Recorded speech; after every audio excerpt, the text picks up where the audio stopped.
Welcome everyone to episode whatever of the Level Up podcast. I don't know what number we're on, and we've got like a million to do. But my name is John Arms. I am your co-host, and with me today, of course, as always, is the good old Erik Thurwinger. That's Got to say correct. it right. Got to say it Gotta right. say Does it that? right. Do you have Wisconsin roots? Because that really sounds like a Wisconsin meat shop. It should be. It Yeah, should be. I know it's German, but I'm telling you, the spelling of it just throws people off. yeah, Um, it does. I've known you for years, and I've said Thurwinger, yeah, Thurwanger, Thurwinger. it's the number Uh, one question I get at a speaking event. They'll come up, the MC will come up and say, "I got a question for you," and I say it's yeah, pronounced Thurwanger, and they said, "Yes, okay, thank you." and they get it. What do you think happened when your ancestors came over on Ellis Island? You know, they were probably struggling with it over there. Say again, Yeah. say again. Well, and now my brother lives in Germany, so in Germany it would be pronounced Turvinger. Oh, So, really? but here it became Thurwanger, phonetically. Yeah, So. yeah, yeah, I kind of yeah, like the yeah, German pronunciation better, but yeah, that's too yeah, much training. yeah. Well, I've known you for a decade, so in another 10 years, I think I'll get it right. We'll get it right. Well, you can do like some MCs do, though. They'll forget and they'll say, and I'm excited to introduce Erik with Think Great. And Right. Do some sort of thing. Well, to get our feet on the ground today, yes, our job here at the Level Up podcast is to help everybody level up. And there's so many dimensions that we can do that with. And Erik and I talk about this and love the subject. And we're very excited to level up pretty much all of America as much as we can, and, we are. and, and Yep. individuals and businesses.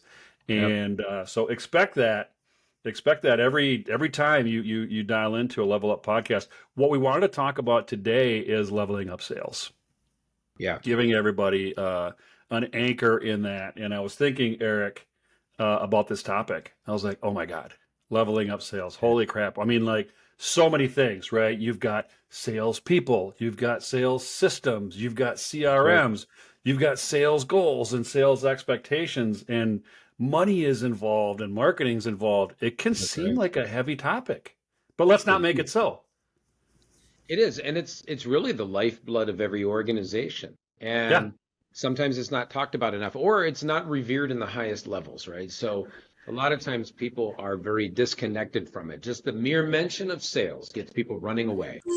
So, It, and that could it, be people in sales. yeah, So, it's amazing, isn't it? Like it is um, the oxygen supply, and and we're going to talk about so many listeners. We're going to talk about we're going to be very organized today. I got 8 buckets. I'm going to try to keep us in, I like it. but it can be scary, and but Yeah, it doesn't need to be. I think Erik, one of the reasons it's so scary, I think there's a lot of fear attached to it, is because I think it's become too big and complex. It's actually a pretty simple thing when you think about it. it it is. And as so I always call myself the anti-sales sales guy, and it Yeah. starts to put people at ease, right? Yep. So I'm the anti-sales sales guy on a stage with hundreds of people Yeah. talking about sales. I've written a sales book. I've coached countless businesses on sales, and I have sales programs. And here I am Yeah. saying, I hate sales too. But what I've done is I found a way to look at it where I love it. And that's where we need to get people to. In order to level up, we have to actually get rid of the old perceptions that are out there. Right. And and I think for everything there's a starting point. And really with sales, we have to understand that everyone's in sales. We've heard that saying before. Yes. Everyone's in sales.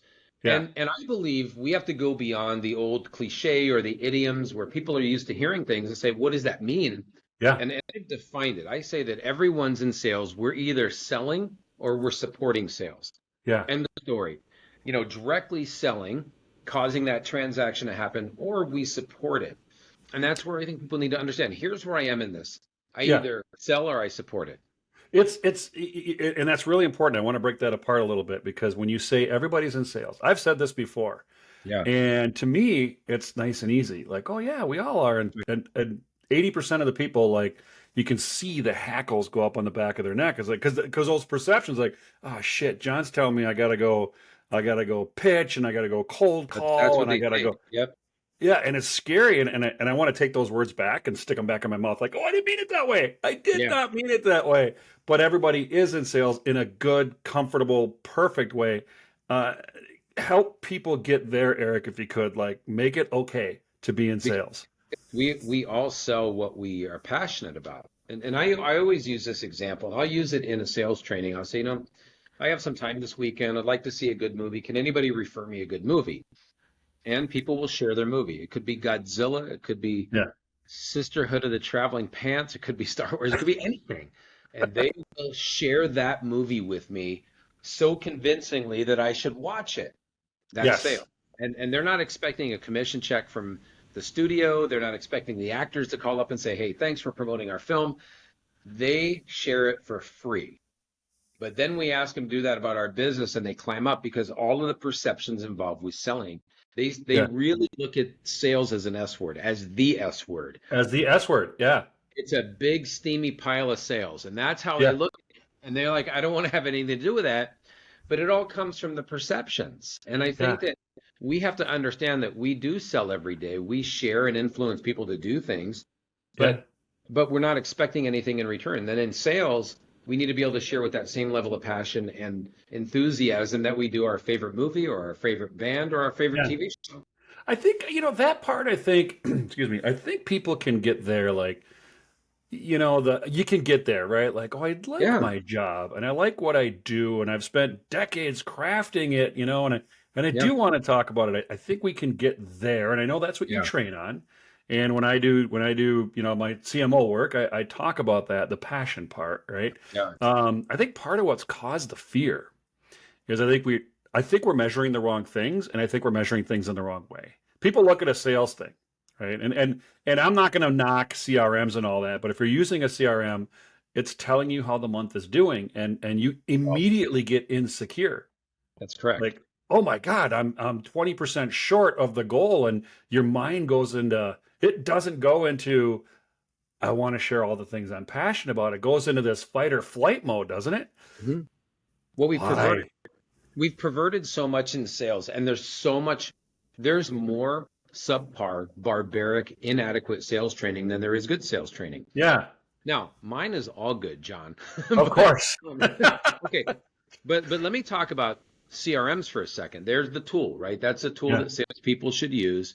They're yeah, not even using it for that which it was created for. So when I ask mhm, salespeople, like, what does CRM stand for? 70% can't tell you. yeah, They say, well, doesn't it mean? And I'm like, all right, it actually means customer relationship management. Now, right, but nobody in sales is using it to build relationships. That's what it was right, designed for. They've perverted into here's my opportunities. So in yeah, other words, everybody that's in your CRM is translated into a number. yeah. Oh That's my not God, how the we want to. relationship's gone almost from the beginning. Yeah, in You know fact, what? no sales manager says, "Hey, tell me about your relationships." They say, "Tell me about the money you're going to make." And so they Yeah, continue to perpetuate this barbaric viewpoint of sales, and that's yeah, not what it is. In fact, when you tell people what makes them successful in sales, or you ask them, they'll say, the relationships I have. Well, that's why you have a CRM is yeah, to build relationships. Instead, yeah. we just look at it as opportunities and ways to sell people. I had a customer. I was doing some advising. I do a lot of little advising projects, or sometimes big ones, and Yeah, because marketing and sales come hand in hand. And right. I had this panel, and we were talking about these things about growing this company. And this company, the head of sales had a very funny view of it. Comes from a good place of sales, and he goes, "Yeah, the CRM, I call that the customer rejection machine." Hmm. And I said, "Tell me more." And he said, "Because it teaches us to treat people like numbers.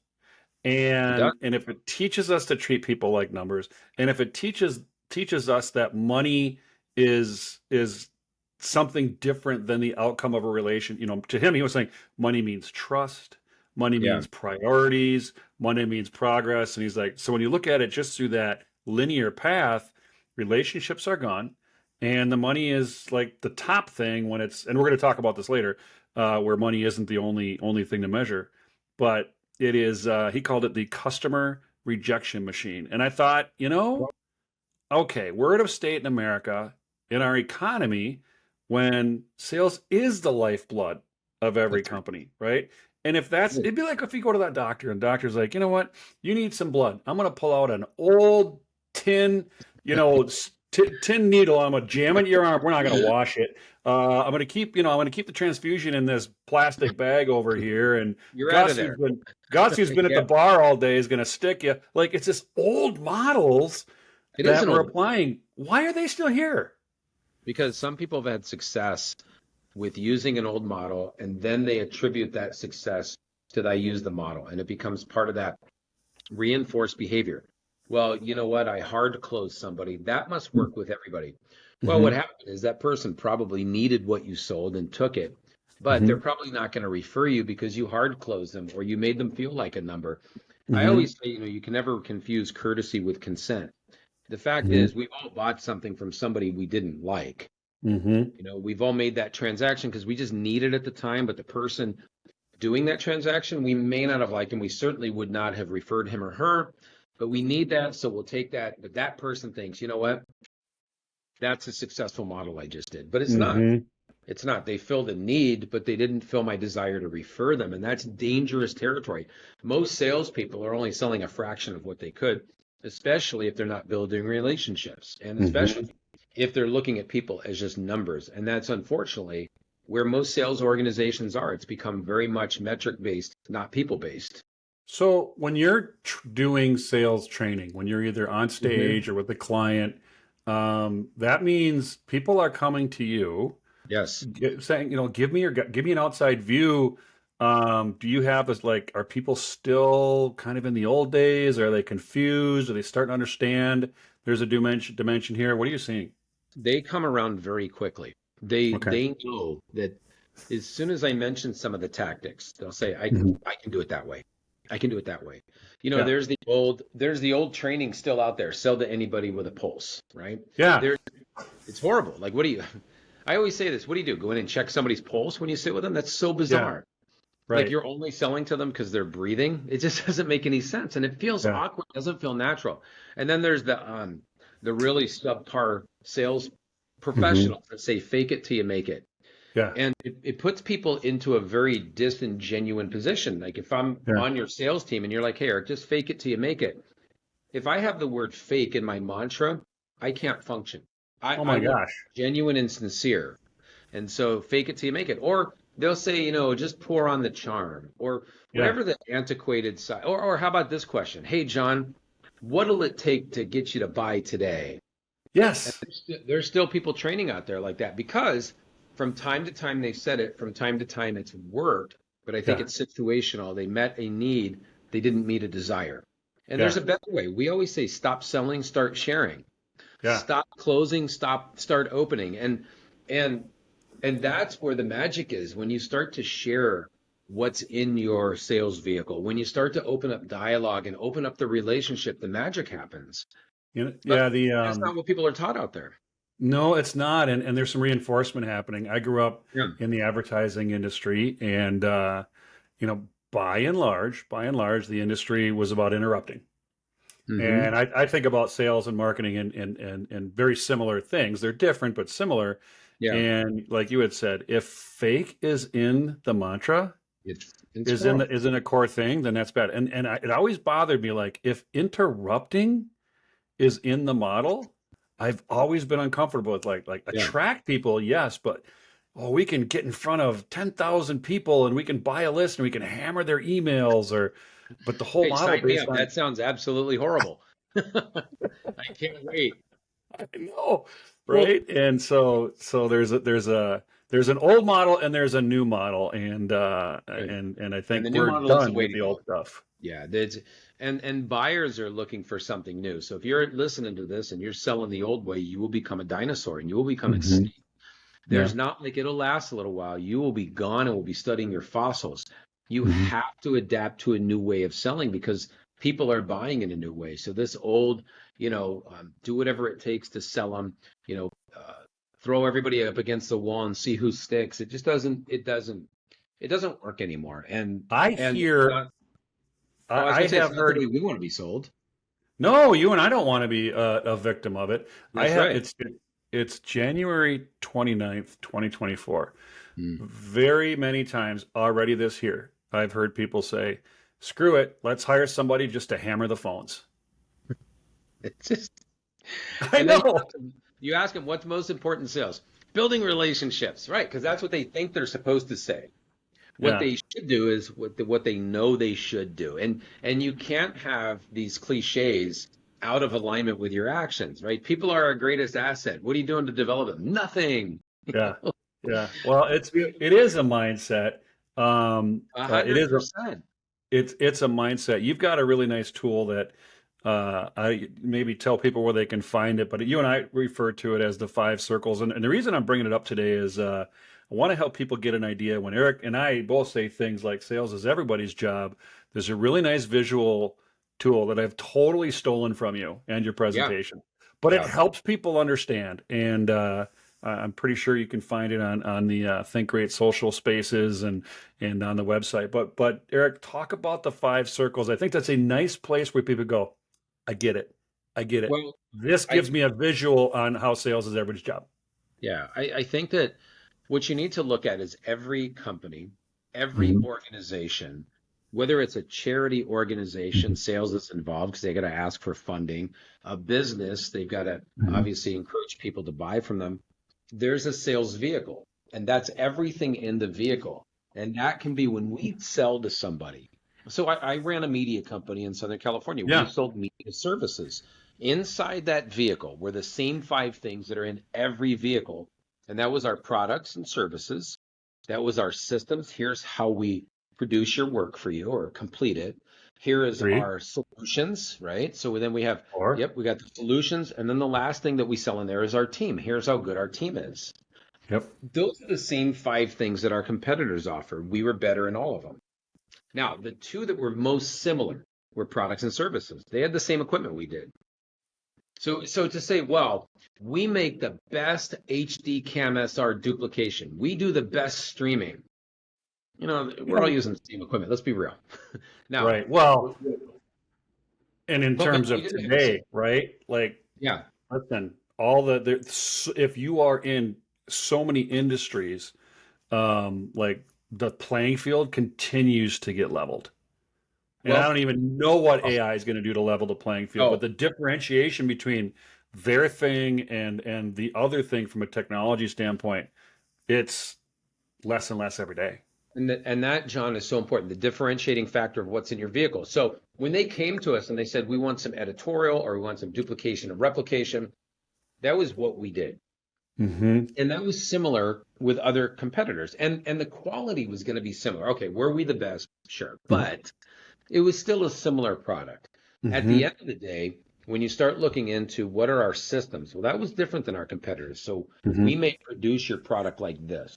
So that's our system. What are our solutions? Well, we're going to talk to you about converting this way and doing this. So we had different solutions, but the biggest differentiator inside the vehicle was our people. And People don't talk about that enough.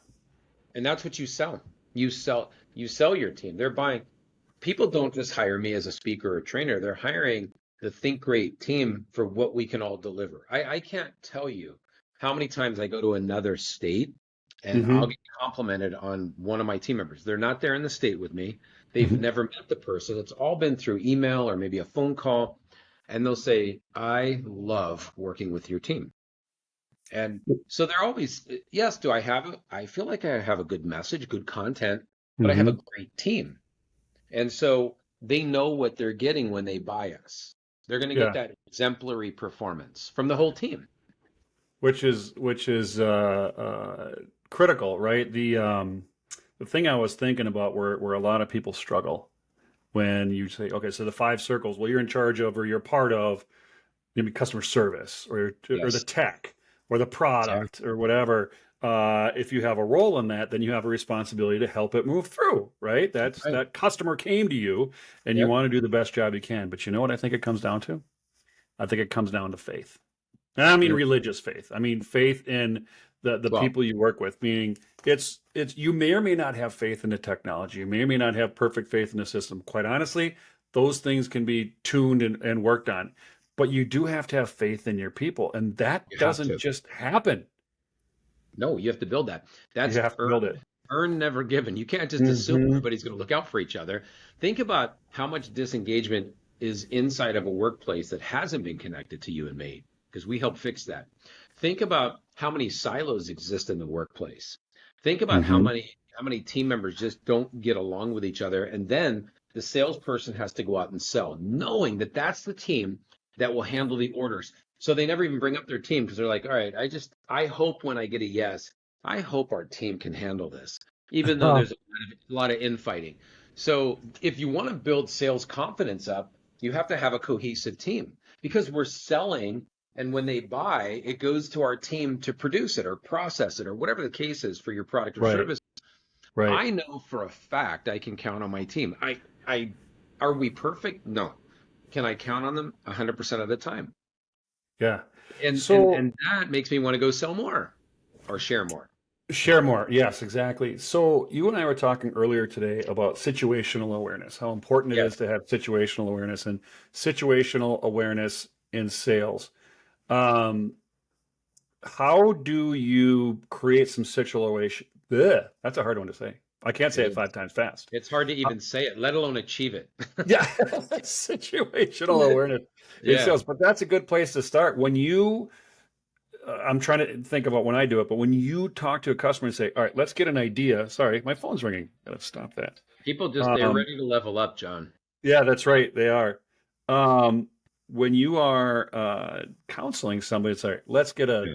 I'm sure you have a military term for that. Like, where do you start with situational awareness? Do you start with the You need team? to Do you get start with the product? Where do you start? I think you need to get squared away on everything that's inside that vehicle. So yes, it is a Okay. matter of a little military side on that. But I would say that if you take a look at those five circles, products, services, solutions, systems, and teams, Hmm. if you're listening to this right now, you should know on a scale of 1 to 10 how strong each of those circles are. Sure. If there's a deficiency in quality with your product or service, you have to fix that. Nobody's going to go sell it, right? So Yeah. there's two main reasons salespeople don't sell as much as they could. They don't believe in themselves and or Hmm. their team, and they don't believe in the product or service. Hmm. So they have to believe in that. If they feel it's not delivering, they won't go sell it. Um, we had a product, we had a new offering. It was a service. So we had editorial, high definition editorial. Hmm.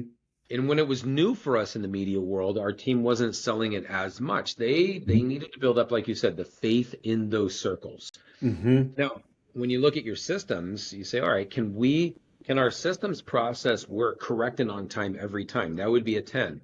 So if there's mistakes happening, especially mistakes that leave the facility, make it to the client, you just killed the next sale and Yeah. possibly referral and the account. And Sure. then so you have to look at each of these and analyze them on a score of 1 to 10, if you will, 10 being best. Which Yeah. ones need to be fixed, and have your salespeople involved in those fixes, and have other departments involved in those fixes. You have to. It is. It's a team effort. It is. When I'm teaching and counseling people to go into fractional, me being a fractional CMO, but also somebody that teaches people fractional, I often have to address this. I'm like, well, here's it's very much That's you and right. I sing from the same song sheet. It's not selling, it's sharing. It's very authentic work. You're solving problems and that sort of thing. But what I've really been talking about this year has been I want you to not think about your next sale. I don't want you to obsess over that. And the reason I say that is, and what I tell people is like, think about your fifth sale. What do you mean? Hmm. How do I get the fifth until the first? And I understand the logic, but it comes down to mindset. If Yeah. you are just panicked or hungry or whatever to get your next sale, your mindset works in a Well, different way. But if you're yeah. thinking about your fifth sale and what that means to a fractional professional is, well, I'll probably get 3 clients this year. So John's talking about maybe 2 or 3 years down the line. But what I mean when I say that is you have to start acting and behaving in a way that builds long-term relationships, not That's the short-term key. transactions. So I have a tremendous amount of respect for what you're doing in the fractional world, revolutionizing it. And you and I have talked that I've stepped in as a fractional leadership, Hmm. executive leader. I've stepped in as a fractional COO, even a fractional CSO, where I've worked with teams and I step in to really look at their sales model and how Yeah, to enhance it. And I do the exact same thing. One of the first questions I'll ask is, can you describe your sales system? yeah. And most know how to sell. So in other words, they can quote you a price, more commodity based, right? Hmm. So this and it costs this. Okay. But when I ask them the steps they take in selling, what their system is, which is a collection of processes, sales Yeah. processes, They can't really tell me. So which means they're winging it a lot. So if they Sure. have a system, they could be more predictable. And the other thing, back to that fifth sale, I Yeah. love that because I always ask salespeople, I said, what's the number one way to know you're doing a great job? And it ultimately comes down to somebody sent me a referral. They Yeah. love what I do so much for them. They Hmm. gave me one. And I always say that that's the thing we need to look at. I look at every phone call, every visit, every session, everything I do, everything I Hmm. say with the client. I want them to be thinking in their head, I need to connect him to this person Yeah. so they can expand that web. So I, but I think that, like you said, when salespeople are operating in the current sale, I think they give up a desperation aura of being desperate, Yes. right? A People can pick up on pheromone, it. a They do desperation get pheromone like bees in panic. There's a pheromone that sends everybody into a tizzy. it's the same pheromone that desperate guy gives off in a club when he's just looking for one thing, and everybody Yes. knows him. Yeah. You can pick up on the vibe. You're like, all right, that's one of those guys. Let's stay away from him. Right. It's the Right. same thing. Salespeople give off a vibe when they're desperate. When they're a one-dimensional salesperson and they only sell for a buck, everybody knows it. And so, Hmm. yes, what you're saying is it's the relationships. And I would say, when you have that fifth sale in mind, that means you've been a part of their organization. You're an extension of their team, Yeah. and that's how Well, they need that to look at you. it has to cut. So let's go there for a minute because Yeah, we've sort of talked around team, but I would argue that if you really want, if you're thinking hard about your sales, and hopefully you're thinking over, a year, 2 year, 3 year, 5 year yeah, windows, not just this quarter. This quarter is important, right? yeah. But if you're doing that, you do have to think about the people dimensions. And That's so, right. but that's a tough one. So help others like, okay, does that go to HR? How do I take a bite out of the people dimension in sales, Eric? Help me out with that. How do you take a bite? How do you So start? here's something every sales team can do right now. When I took over at the media company, Hmm. we had a sales team. We built a sales team. Hmm. And the first tendency of a sales meeting is to have salespeople in it. It's the number one mistake. You need to have other department leaders in it because here's why. A sales meeting is never for salespeople. A sales meeting is for everyone in sales, which are Yep. those selling and those supporting it. So when we had a sales meeting, our salespeople said, here's what's coming in. The Hmm. people that were receiving it, the heads of those departments, could ask questions. Yeah. What that did by having a joint meeting with the sales team and the leaders of other departments, the Hmm. sales team stopped putting up fluff because some salespeople say, "Yeah, here I'm going to have a great month. Here's what's projected to come in. Doesn't come in, nobody ever follows up." Well, their peers in other departments follow up with them. Sure. So we started to getting in fact, we had a whiteboard in our sales room, and it would Hmm. say, "Here's all the things that are 70% or more likely to come in." Hmm. The sales meetings got so good, we had to add a second board. There was that much work coming in. So, And the reason is that it was a team effort in the sales meetings. so you were doing metrics. You were following. What was the Yeah. dialogue? What was the language like? How did you keep it from being, Eric, we're 20% short. You better start panicking. Let's jack your anxiety up. So what's interesting is that we tracked both performance and results. So we would track Okay. performance. Are they making enough calls? And I know salespeople hate being tracked on their calls, and you're only tracked Hmm. on your calls because you're not getting all your sales in. That's the end of story. Hmm. So, but I feel like we need to track performance, which are your phone calls and your presentations and your drop bys and Hmm. whatever actions you take. And Hmm. then you need to track your results, your new accounts, your new business, your Hmm. referrals. Those are the tangibles. And so the more we tracked the performance and rewarded and incentivized high levels of performance, the results were guaranteed. If the team could do whatever it is in their organizations, right? 10 Yeah. calls, if they stuck with their calls and then those calls turned into an appointment and they were presenting the correct way, it would have a conversion. So we would track conversions and we would say, all right, where do we need to help them? I never tracked calls to go, all right, John, you didn't do your 10 calls. I Hmm. track calls to say you did your 10 calls, but you didn't lock in an appointment. What are you Hmm. seeing on those calls? Because all performance should lead to a result. And then I can help them and get in there and coach them. So when you let's break down calls. I look at calls through the lens of marketing. So marketing's job, Hmm. is the very first thing we can do if we're doing a good job is really help articulate the story. Like, this is what we're about. This is what we care 100%. about. Here's what, Yeah, all of that, right? It's not about bargains. It's not about discounts. that's It's right. not about killing the competitor. It's not ego, right? It's that. And I call it, your sphere of influence, right? Is it good? Are you well thought of? And then from there, I think about the law of attraction, right? You're putting Yeah, enough goodness out in the world, whether one to one or in a marketing sense, let's say social media or something, you put enough goodness out in the world where people are like, oh, yeah, I like that. I like that, I like what it. that person is talking about. I get it. And so for me, that usually with my clients, like, oh, well, look at all these. I know technicians like to say you got MQLs and SQLs, sales qualified Yeah, leads and marketing qualified leads. And I almost don't like that. You want to know why? Because it reduces them to a number again. I'm like, these are it does. relationships. It does. These are little And eggs of hope and prosperity. Let's not put a number on them yet. here's the number one thing that you can do out there is to deliver for your customer or client, and they'll Hmm. refer you. And what's great is a referral cuts down the sales cycle, so Oh you my don't have gosh, to so make as many much. calls. Your presentation is shorter. But here's, and I know you love this word because this is your year of trust. When Yes. you get a referral, your referral has transferred the trust that they have in you to their colleague and said, Yes. you can trust him, you can trust her. And so the trust takes a sales cycle and does this. Shrinks it right down. It Yeah. shrinks it right down because now there's trust built in. Now I have to earn the trust Hmm. because they're just testing it out. Can I trust them? But John said I could trust them.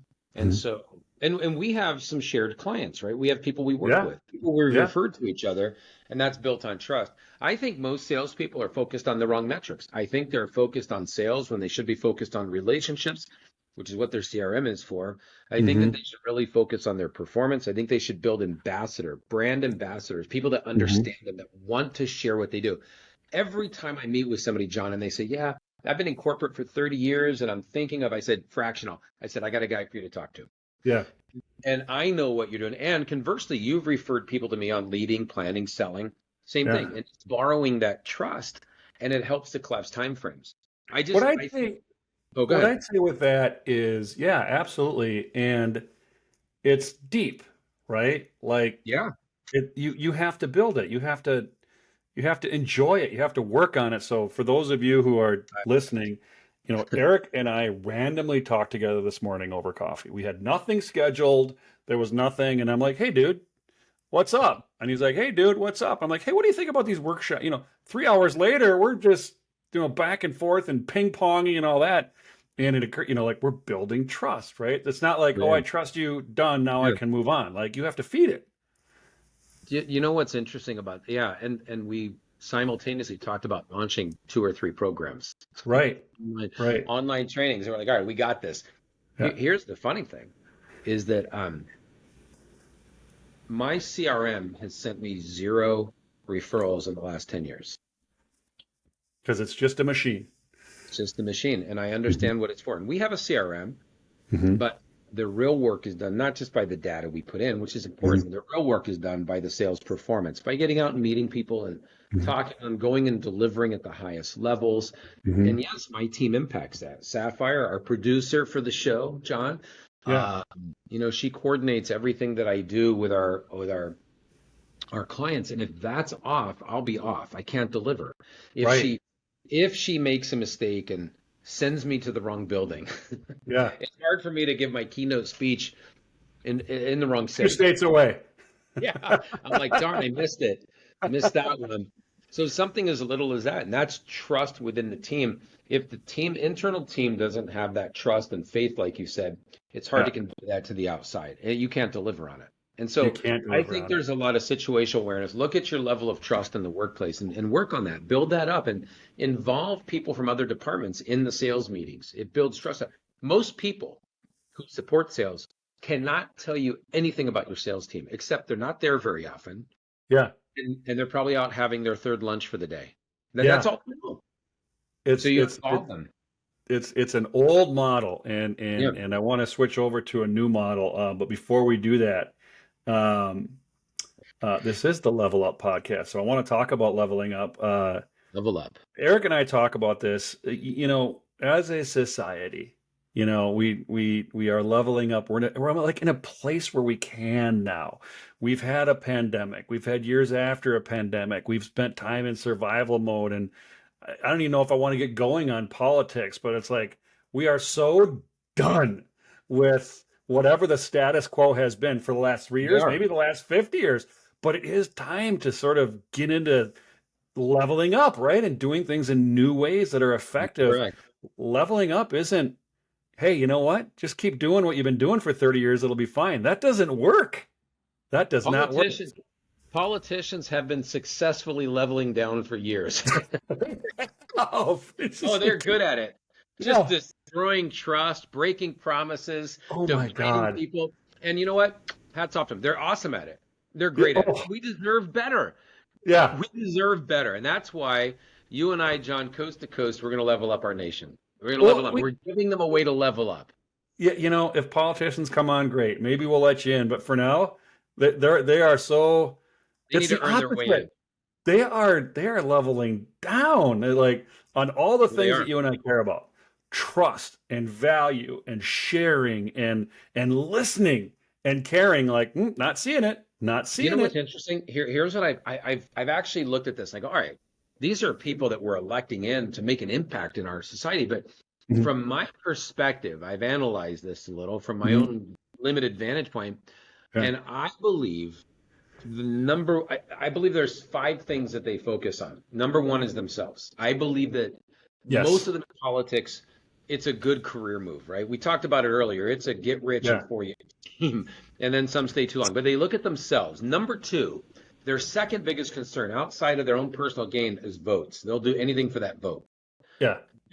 Then I believe they look at perhaps people outside of our country. All right, I'm not saying they don't need help. I'm not saying these aren't Yeah. important, but then there's that. And then whatever inside the country they're looking at certain things. What it really comes down to the voting, and I got to quantify these more. Then there's us. Yeah. We're Then there's the last. voters. I do feel like we're last, Yeah. and I feel like maybe we've been last for a long time, except that politicians now are not even hiding it. Like they're like, It, you know what? it's You're right. You're yeah. right. It's right out there, and we got into this today. Is Hmm.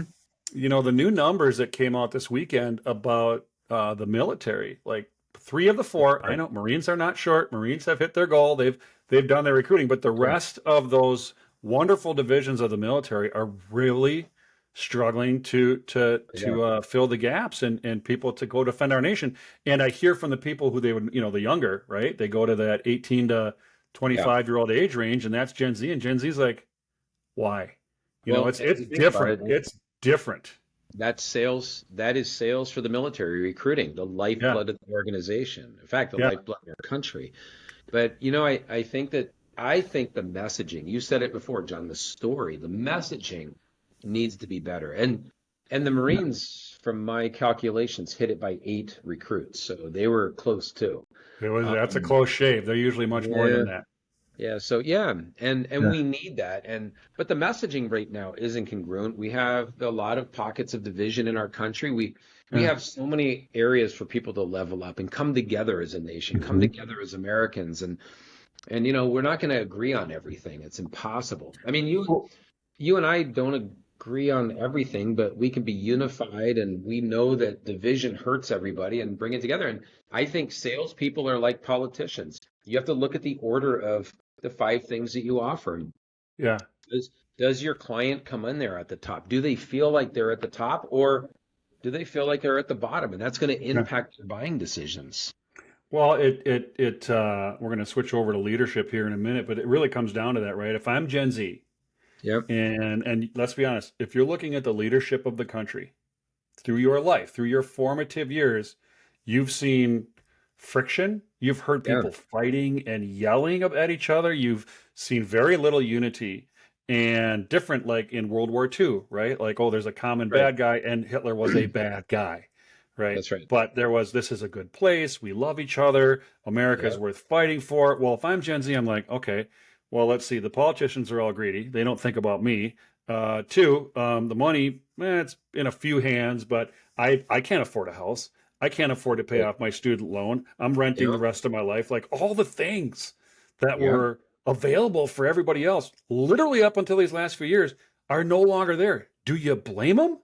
Do you No. blame them for saying this isn't something I really get excited about? I feel And bad for the military. I do too, because they're dealing with the combination of kids that are out of shape and mental health issues. The Hmm. pool of kids, even though the population has grown, the Hmm. pool went down from 29% that can qualify to 23.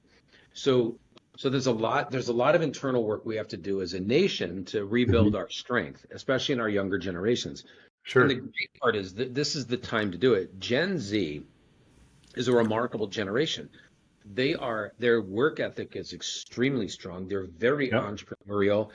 They have a passion to make a difference. My daughter is Gen Z and Yeah. has from time to time worked 3 different jobs that are all in alignment with the fact that she's going into the medical profession. And Hmm. I look at her and I'm like, geez, so much better than I was at that age. Wow. Me Like, too. I was just trying to get out of high school, and Right. I didn't know if I would, and neither did my parents. Yeah. Fortunately, I did, and the Marine Corps took me and got me squared away. But this new generation is very exciting, and behind They Gen are. Z, we have Gen Alpha, so they'll be coming up next. So you know what? Here's the thing: we have an opportunity to say, let's stop the division within our country and let's level Yeah. up people. Yeah. It Well, makes so there's much lessons. sense. There's lessons I think that kind of come back to our topic today, which is sales, right? Like if anybody came on thinking we were going to talk about CRM and math and AI and how many calls you have to make, like Right? it's about culture, It it's is. about how you Yeah. treat people, it's about respect, it's about faith. Like these are if you want to live for the next 30 years in a prosperous, thriving environment, you better start thinking now about these dimensions: faith, helping, giving, caring, Hmm. caring for the person next to you, uh, being able to listen. Like those are the things that will It's make you huge. successful, your company successful at sales. I look at I would say we can take Kennedy's famous speech, ask not what your country can do for you, Hmm. ask what you can do for your country. Ask not what your client can do for you, ask what you can do for your client. That's the key. Ooh, We love a referral. So do they. Send them one. yeah, You don't have to wait for them to strike. Send them one. Send them something relevant that means something to them. yeah, Just reach out to them, especially if they're in the prospect phase, not even a client. If they are somebody else's client, that's yeah. called our prospects. Now, Hmm. here's the thing. Once they become our client, they are somebody else's prospect, and people will prospect them and try and take them from you. So we have Hmm. to be relevant. We have to give back. We can't be in sales for the money. People that are in it that say they're only in it for the money, they're money motivated. They they are in that barbaric phase where their clients will leave them for a better relationship because that Hmm. relationship sucks already. So I think, to quote Kennedy, ask not what your Yeah, client can do for you. See yeah, what you can do for your client. Give back, earn that commission, earn yeah. that paycheck, and do that every single day. That's how you build relationships.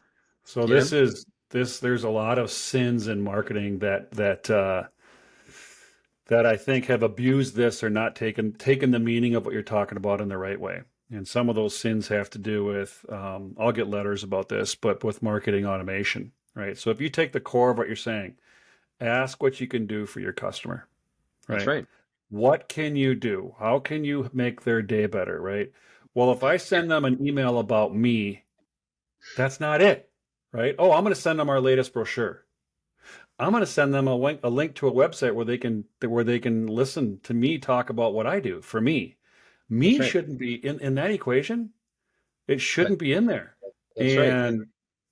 And people don't 100%. tend to think that way. And I think a lot of times like, well, I got to send out, it's a numbers thing, right? Well, I got about 1,000 people in the database and I want to get like 5 people to call me back. So we're going to start doing this me stuff. Well, stop thinking about me and really open the That's right. floodgates. I think that we were talking this morning when we were having our level up think tank session over the phone. Ping pong. It was level up ping pong. It was so good.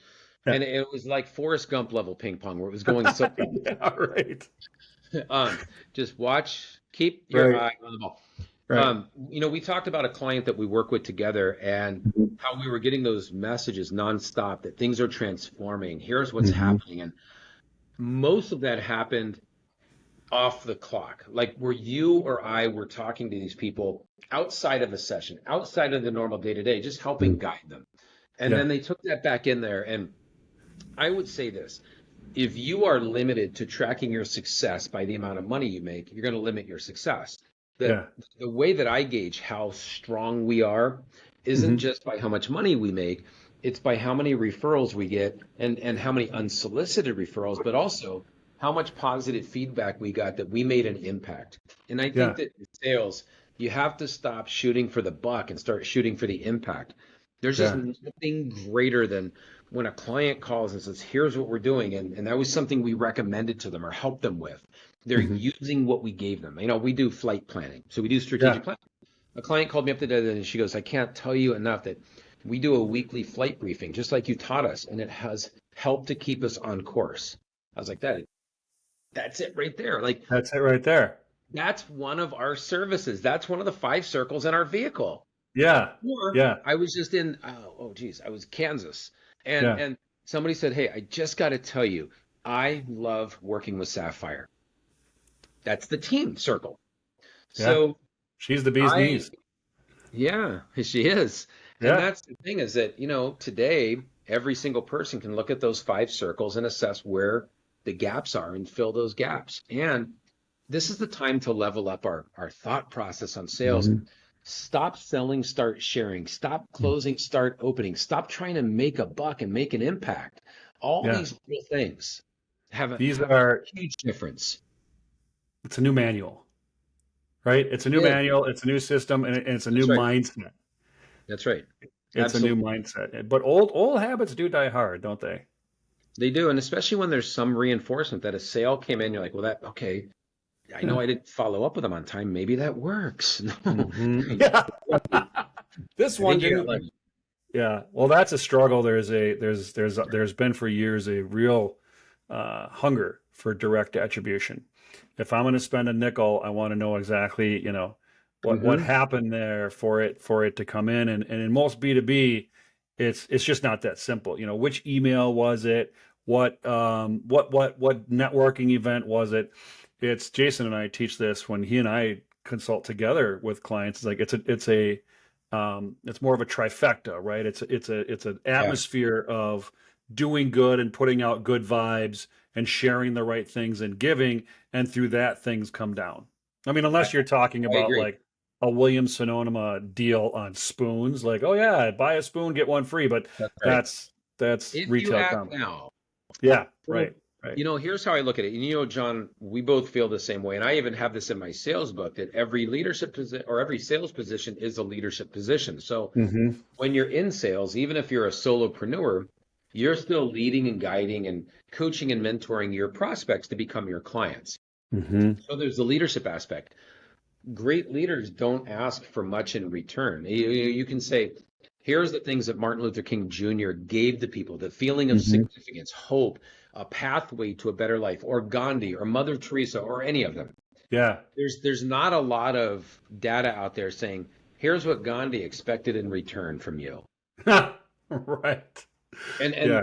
so if you want to be a great leader, you have to do the things that great leaders do and continue to give back. I'm not saying give everything away for free. That's not what I'm saying. I'm saying that you have to have a certain amount of give back if Mhm. you expect people to pay for your services continually. Because if your competitor has more give back than you, then just say goodbye to your client. They will Yeah. get in their sales vehicle and drive off into the sunset with them.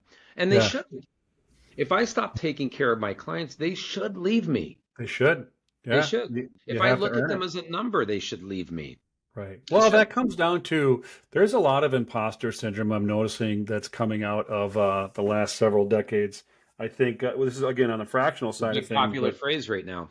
yeah, it is. And I when I coach people, I'm like, listen, I there's so many things I can teach you about fractional. I can, the biz Mhm. dev thing and how to run it, and oh my gosh. But it's harder for me to get across like, listen, you're here. You've been in business for a long time. You're a real Yeah. human being with thoughts and feelings. People have diminished themselves.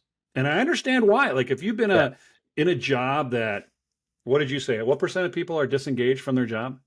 Oh, disengaged from their job, it's upwards of 70% who are non-engaged, just Not engaged. And then how many Not people engaged. are, there's another number of people that are Oh, actively, actively underminers about 20%. right, right. So if you're actively undermining or if you're not engaged, if you're not engaged in the thing that is your lifeblood, your sales line, if you're not engaged in that, well, it's really hard to build confidence and faith in yourself. And I think people forget, like, Yeah. whoa, you're awesome just because you're here. I think that to help with the syndrome is you have to ask the questions that you're the expert on and get an emotional response from people. So Hmm. let's just say, for instance, when you sell anything, if you're a CFO or a CSO or anything that Hmm. you have, be able to phrase things. And you know that I use these questions, I call them 10 to 0 questions. And you ask a Yeah, 10 question out of the gates to get an we know that buying is an emotional response. We all yeah, agree on that. right. And so I would always ask a question, like on a scale of 1 to 10, how important is it for your post-production facility to deliver every order correct and on time? They'd say it's a 10. MTV would tell 10. me it's a 10. Got 10. to do it. So they would say like that's the highest importance. So as the VP of a post-production company, I would follow that question up with, on a scale of 1 to 10, how would you rank your current service from your post-production facility if Hmm. a 10 means that they're correct and on time every time? And then they start thinking, and they say, well, geez, I don't know, like a 5 Hmm. time. And I say, I can fix that for you. And so I would Hmm. say if you're fractional, CFO, COO, CEO, Yeah, CIO, CTO, anything right. fractional, whatever, CHRO. find your 10 questions. Find questions that are relevant to what you're offering as a fractional and get them to answer a 10. This is of this level of importance. And then find out what the 0 is, which is usually the idea is a 10, the implementation is lower. And then Yeah, help them to fill that gap. yeah, yeah. It's interesting you say that. That's something I'll have to take into the Voyager U campus in our curriculum because a lot of people, that's one of the big aha moments is once you start getting them think they're like, oh God, I got laid off and the last That's right. 5 years, no raises and like this diminishing, right? This capping. And I'm like, oh my gosh, let's open the lid, right? You're awesome. You're amazing. You got all sorts of skills. And if you start asking them, like, let's say you come from HR, what is the pinnacle of a HR, whatever? Man, they can talk about it. They can tell you exactly Again, what it is and what it looks like in its best option. case. 100%. Yeah, and they'll get there, and all of a sudden they're animated, right? They're like, "Oh yeah, I know, because I've been in this. I've been in this for decades. Like, what's the top CIO expectation?" And they're like, "Oh, I can tell you about that. Let me tell you something." So that goes back for the fractionals inside their vehicle, that solution side, right? I'm going to Mm-hmm. provide you with this solution, and my solution is how the idea of a 10, I Mm-hmm. can bridge the gap on the implementation that you have. So Simple. I'm going in to do a sales training with an organization next week.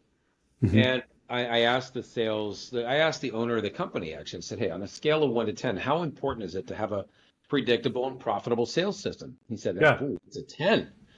And I said, on a scale of 1 to 10, how would you describe your current sales system? He goes, we don't have one. And Okay. I said, I can fill that gap for you. I can fix that. And he Yeah. said, how fast could you come in? How fast can you get here? Yeah. How What fast are can you what get are here? yeah? What are people's expectations on that when you say, "What's your sales system like?" Mm. Are they thinking manuals and processes and procedures, or is there some other level where their head goes, or where your head goes? It's a good question I have to flush out with them, but usually they're Mhm. just saying they can't tell you what the steps are in sales. Sales Okay. happen, but Yeah. they happen by chance, not by choice all the time. So Okay. they say, yeah, I did some of that.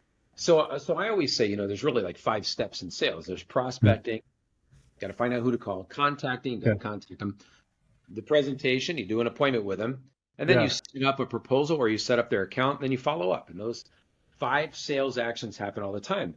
The most people, they sell based on their industry knowledge, not their sales knowledge. So in other words, I know this product very well. Here's how it works. But they don't have a system of selling. Like in other words, they don't carve out time to prospect. They contact on a whim. I wonder who I should call today. Oh, I got to go do a presentation. Where's my materials? Yeah. What am I going to say? And then follow-up touches. They're horrible. Like, hey, John, just circling back, touching base, checking in. Oh, circle back. Horrible. So I ask salespeople, what's your best follow-up touch? And they go, and I said, well, that's not a good one. So Mhm. So what I help them to do is not only systematize the steps within selling, not their Hmm. industry, not their Hmm. product, Yeah, but how you actually go about the sales actions of prospecting, contacting, setup, follow up, all those things, presenting. sure. And then I get them better at each of the steps, the gears. So Yeah. that would be right. That makes sense. But I want to push deeper into that. So that's like Hmm. if I have the title of chief sales officer Yeah. at a company, and I might Yeah. say, we're at a 5 out of 10, come help. I get that. I know more, right? I know sales comes from outstanding customer experiences. 100%. Yeah. I know it comes from things that are quite honestly not related to the salesperson, right? How do That's you help with that dimension? Because that's sales training, not with salespeople. That's correct. So that goes back to the five circles, right? Hmm. When you go, okay, customer service, that's delivered directly from the team. So on a scale of one Hmm. to 10, how well is the team delivering the experience that we're selling? Hmm. Oh, well, not too well. All right, we Yeah. need to fix that. So you can look at there's 5 years for salespeople: Hmm. prospecting, contacting, setup, presenting, follow up. Right, Yep. those things have to happen. There's 5 things that we sell: products, services, solutions, systems, and team. We have to monitor each of those to make sure that they're working. We can't ignore any of them because there's 10 key components to the whole sales operation. You could Yeah. be the best prospector, contactor, presenter, setup, and follow upper in sales. Yeah. But if your team's not delivering the experience, you won't go sell. Yeah. Well, And you won't sell, or you might sell one and you won't get two, and then it's just miserable. And that and it's tells you, and every salesperson has been there where you brought in the account, you promised them the world, they got delivered a little boulder, a little block. That's yeah, all. a little tiny thing. I And then they think go that's, away. yeah. I'm going to add one more thing that you might contemplate putting into your sales training, that I teach people a lot about, and that is attracting. Hmm. So the power of attraction is really, really powerful, as we all know, It is. and it's not super hard to achieve, right? You can, if you and I really care about something and we're passionate about it, and we're out there sharing, maybe we're on LinkedIn talking about it, Yeah. we're not expecting anything in return. But I think that's one thing, people, they think so much sales is outbound, outbound, outbound, like pull people to you, right? Be passionate Right. and giving and attract people. It has the same effect. But you know what you're doing is you do so many great posts online. You're giving away things, and that's very attractive. And that's the messaging and the Yeah. story, and that's what attracts people. And that's why I say stop selling and just start sharing. Yeah. And I it's the same for me. We'll post content, and it's just we just put it out there, and then somebody calls up and says, "Hey, can you come in and speak?" Or in your Yeah. case, "Hey, can you come in? Can you help us on the marketing side or the leadership Hmm. side?" And we go in together. And I Yep. really do believe that it comes down to the essence of the story and how we're sharing it. Because if Yeah. your story is, "Hey, John, thanks for taking this appointment. I'm going to fake it till I make it. I'd like to check your pulse and let me pour on the charm." It's all over. You know? It's Here, over hold on. before it begun. Hey, stand still, John. Hey, Right. this is great. Hey, everybody, he has a pulse. I could sell to him. It's the weirdest thing, you Well, know? uh, the change is hard, but let's talk a little bit about the future here. Tell me what you Yeah, think. So, if you were to talk to the Small Business Association or talk to any yeah, association or group and say, here's what I want you thinking about when it comes to sales yeah. for the next 5 years, because it's a different world. What kind of advice would you give that person or that I, group? I think that ultimately what they have to create is an amazing buying experience, not Hmm. just a selling opportunity. I think that we all agree, and we said it earlier, I said it earlier, Hmm. if buying is an emotional experience, are we creating that when we're selling, or are we creating something that's just transactional? And it's so important that people want to say yes. Oh, I want to Hmm. buy it from you. Yes. What will it take to get you to come deliver your products and services here? We need to get back into the experience that we're offering. Yeah. And the sales process, the system allows for that. The five circles allow for that. But Yeah. at the end of the day, you could have all those things in check, but it's still the way we deliver out there. We have to be genuine. We have to be authentic. We have to be real. We have to be prepared to do something above and beyond the call of duty for our clients or our customers.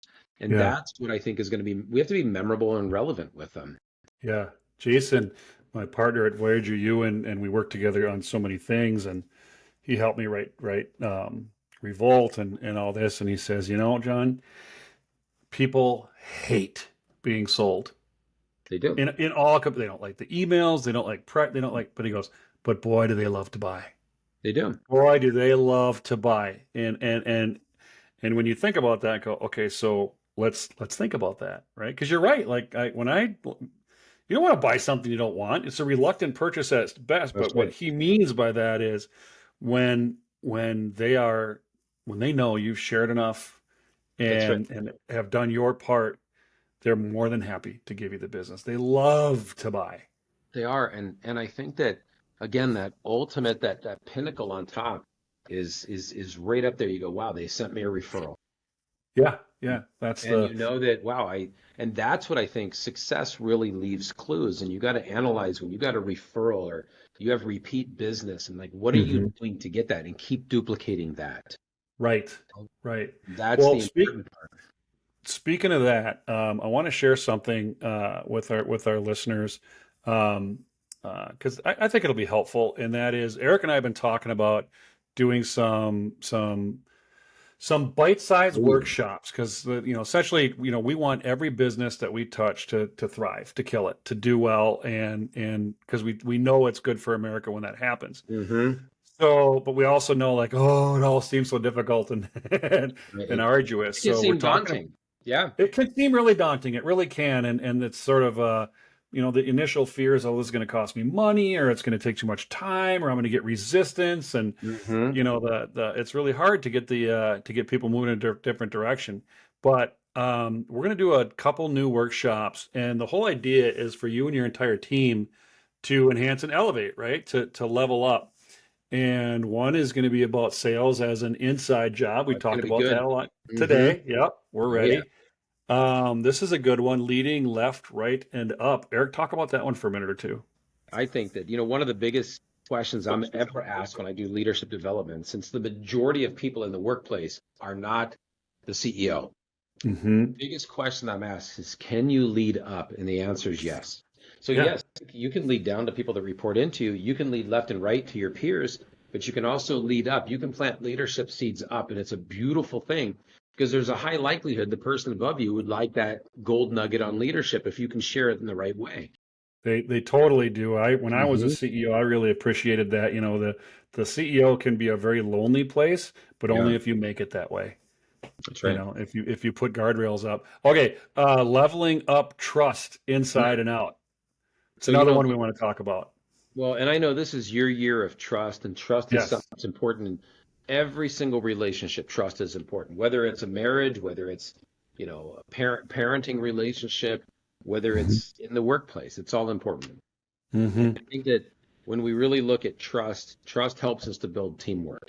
And trust is so impactful because we can monitor it and see where it is, engage the trust, and then take some actions to help build trust. If you ask people, I always say, on a scale of 1 to 10, how important is trust in your organization? They always say 10. Yeah. And I say, on a scale of 1 to 10, how well is your trust building program? In other words, what are you doing to Mhm. build trust day to day? And they said, we're not. Yeah. People hope trust happens, but there's ways to be intentional about it. Well, Trust can be built. Like if I tell you I'm going to do something and I do it, you can trust me. I'm yeah. building trust. Yeah. There's some things here like if trust is a 10, even like, well, how much time do you spend on it? None. Okay. All right. Well, that's how That's right. important is leadership, right? 10. How much time do you spend on it? We don't. Yeah. It means Uh, everything the, to us. What are you doing on it? Nothing. so, so Hmm. look for Eric and I Yeah. to bring you more workshops. I mean, we're still developing them, but the idea is This to will be help a everybody tag level team up. 1-2 punch that'll help people to just go to the next level. I mean, I'm That's beyond right. excited about it. Yeah. Well, think about what we're doing, right? Like 48%. It's not like it's not likely that the big Fortune 10s are going to hire us for this, but the small business sector, 48% of our They need it. GDP, they Yeah. need it, right? In fact, they need it more. Yeah. Well, they do because they're they're creating everything. They're laying the groundwork for everything, and they may not have all the answers, and likely Yeah. don't. And we come in and we help them on leading, we help them on selling, we help them on building trust and making a Hmm. more cohesive team, and getting their outreach through marketing where it needs to be. All of these things that they would say, these are all tens. These are Yeah. all highest importance. And we just give them some ideas on how to level up. Yeah. Right. Let's help them go.